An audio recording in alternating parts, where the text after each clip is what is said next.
let's talk about a film you guys made that's going to come out December 1st via DevilWorks, Beast Mode. That's it. Just for anyone watching, I have the privilege of being here with Chris Freeman and Spain Willingham. You guys want to start off by telling everybody a little bit about the film? Sure. Go ahead, Spain.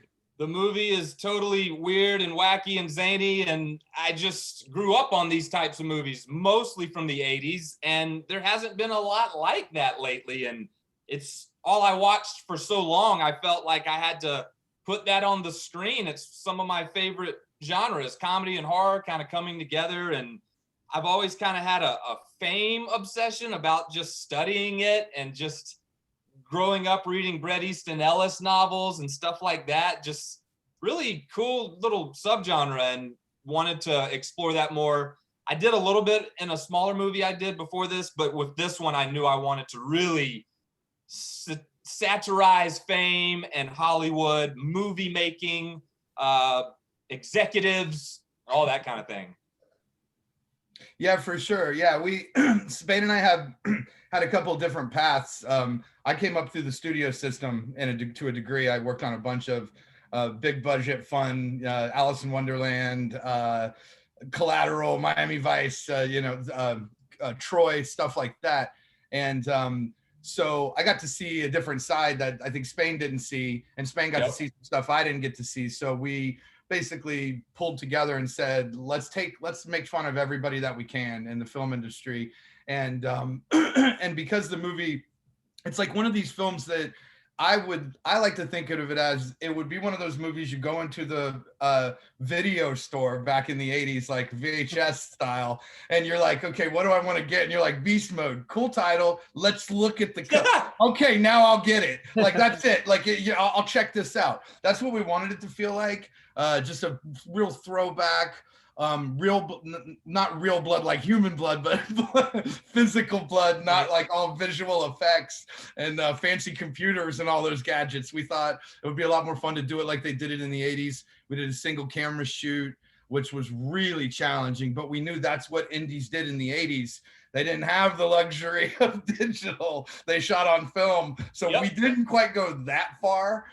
We weren't nuts. We knew we had to at least shoot it digitally to finish it. But yeah, it was really fun. And I feel like Spain and I got an experience that maybe other filmmakers don't get. And that is, again, with that single camera, stressed out, going through that process where the cuts don't always match, because you didn't have two cameras from two angles on it. So it was a lot of fun. It was definitely a lot of fun. Yeah, actually, you guys answered my next question, which was just by watching the film, I was like, these guys probably had a fun time putting that together. But my biggest question is, why is it that I got the feeling throughout the film that it was all plausible? Like, it's so weird, because I know we're dealing with demons and with this elixir or cream, right?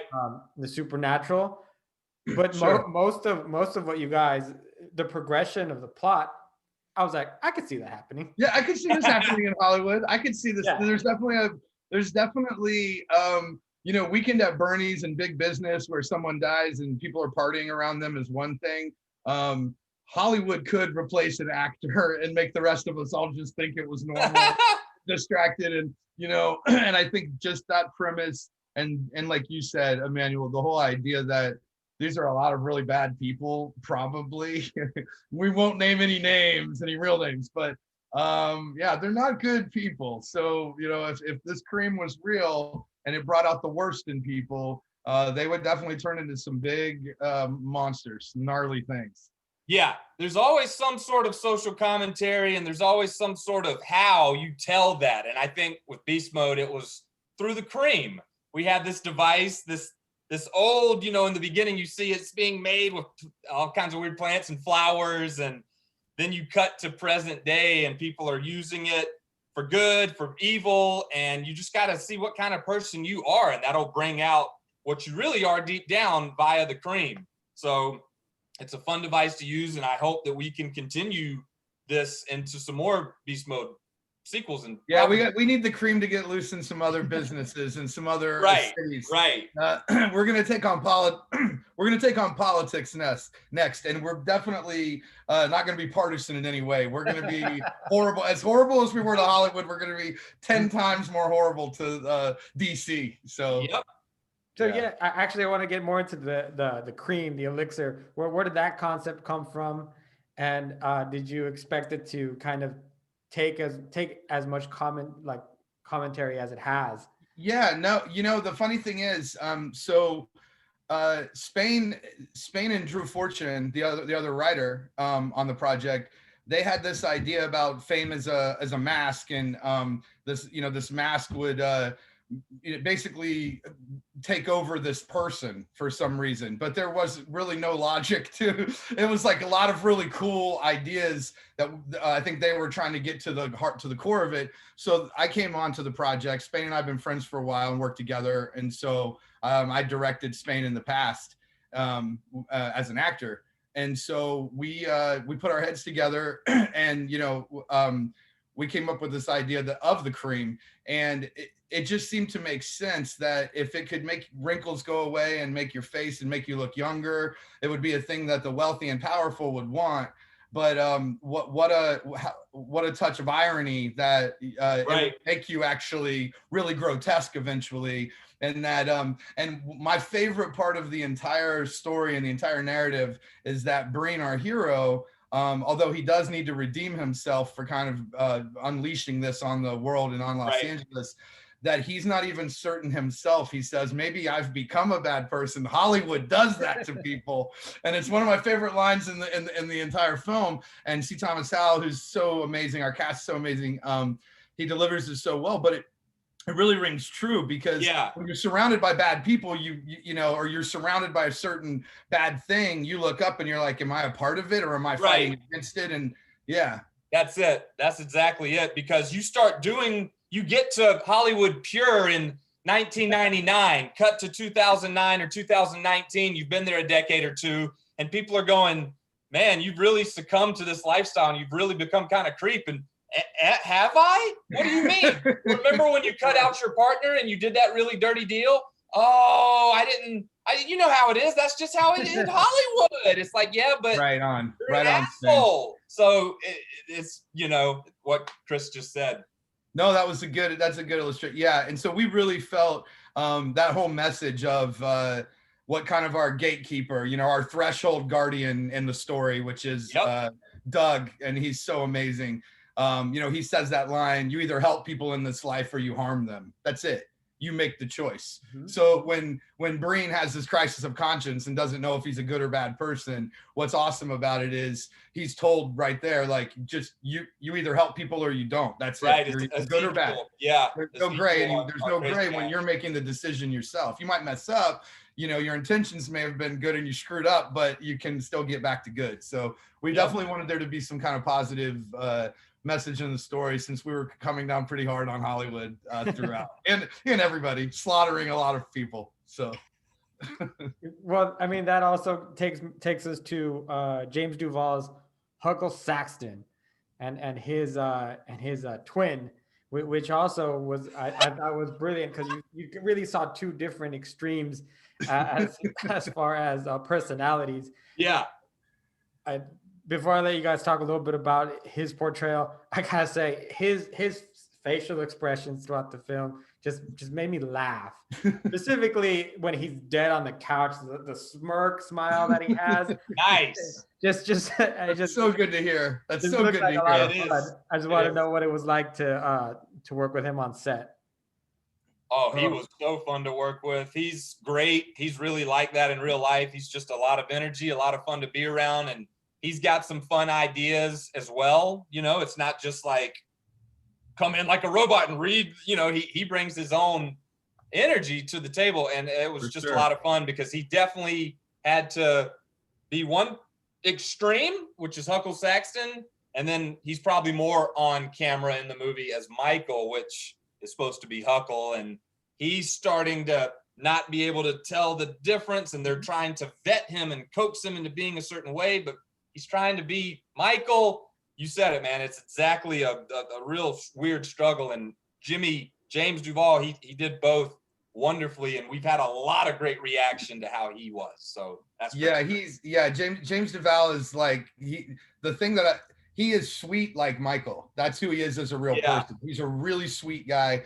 You would never know that he's a star, that he's an actor, that he's done all this awesome stuff. He treats everybody the same. He's nice to everybody.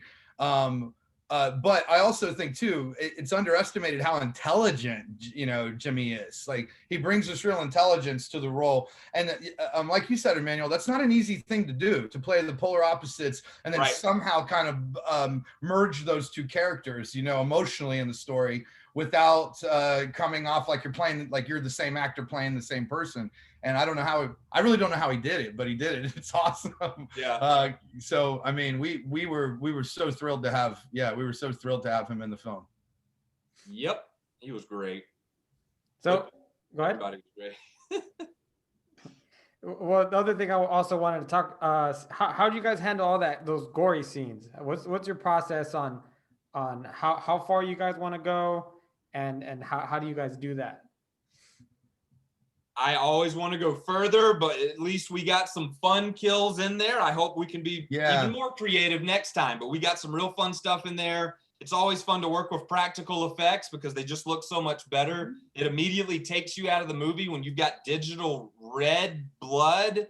It's been going on for decades and we still haven't mastered digital blood, and we never will, frankly. So if you can get, your hands dirty, your hands red, then it's gonna be so much better. It's just gonna look so much better on film.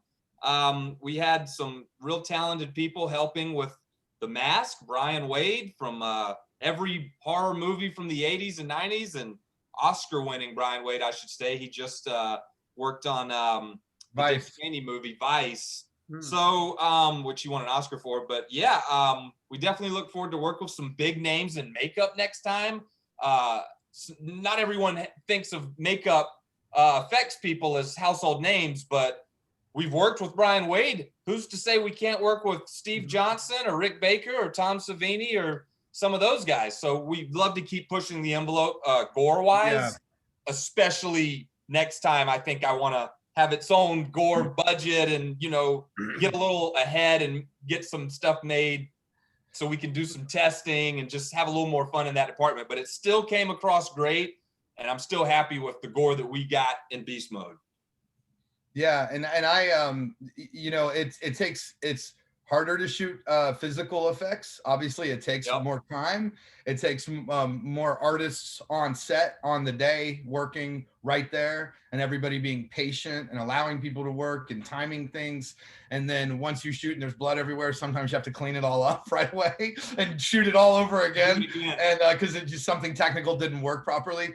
So it's definitely a really time-consuming process, but we both feel like it's so worth it in horror films to do it this way. And plus, the actors that you want on set are the ones that like having blood on their hands, and they don't mind spitting it up in a fight scene and things like that. So that's kind of like our hallmark. Like, we want to work with our heroes or other people we really have a lot of respect for in the industry, but we want to get bloody and dirty like everybody else, and we want everybody to be willing to do it. It's like, let's all roll around in some blood like The Descent.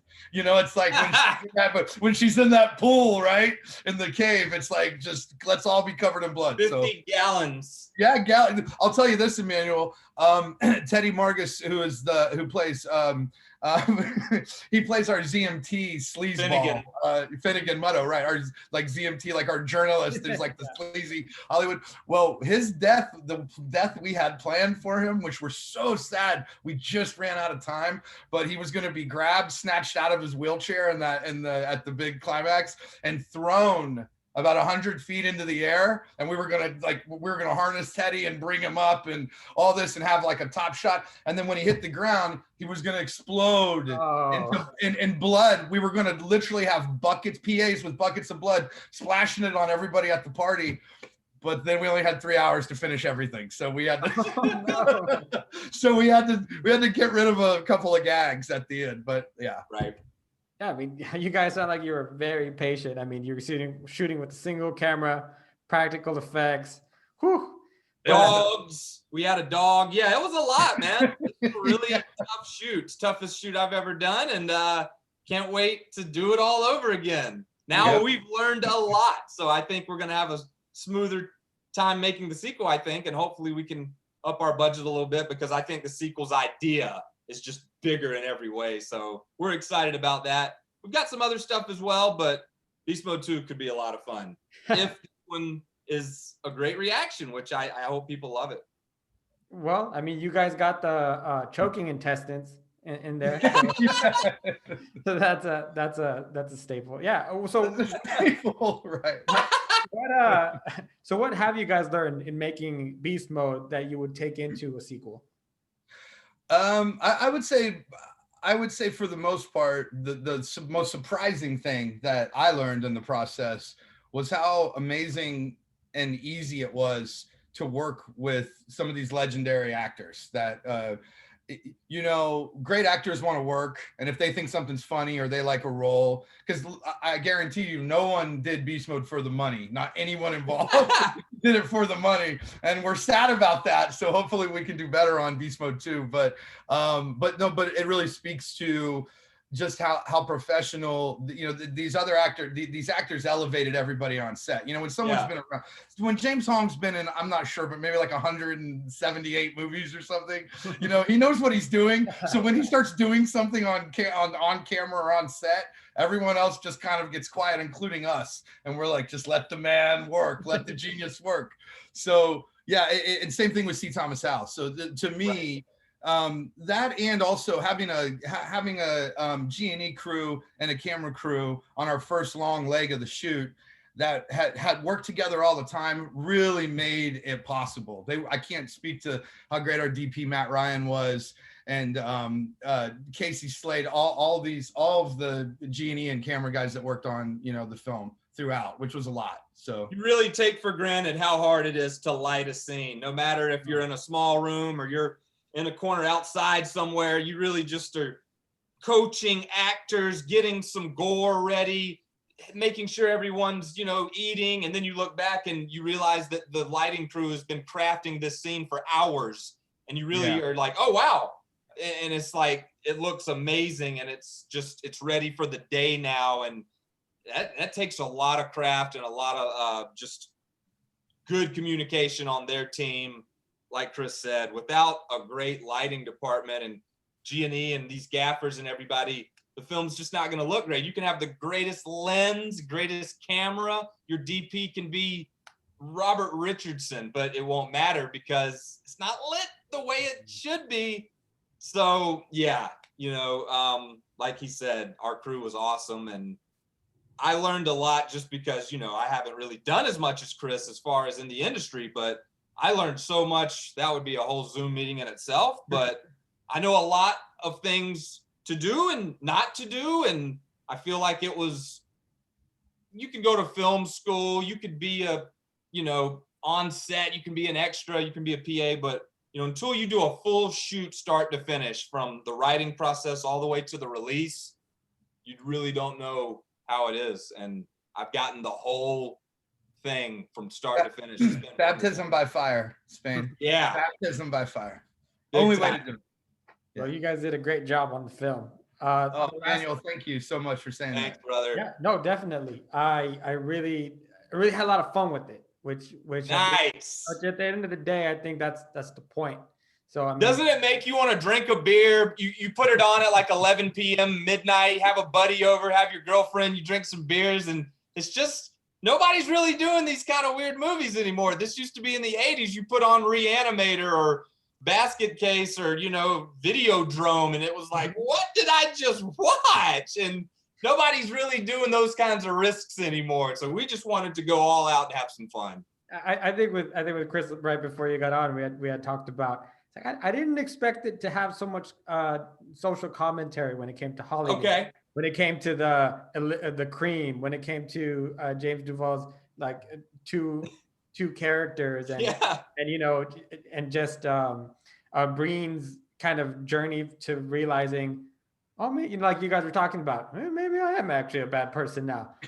But it was all you guys all masked that up with like blood and jokes and Right. good time that it was actually an afterthought for me, and it kept me thinking about the movie, and I was like, these guys are kind of smart.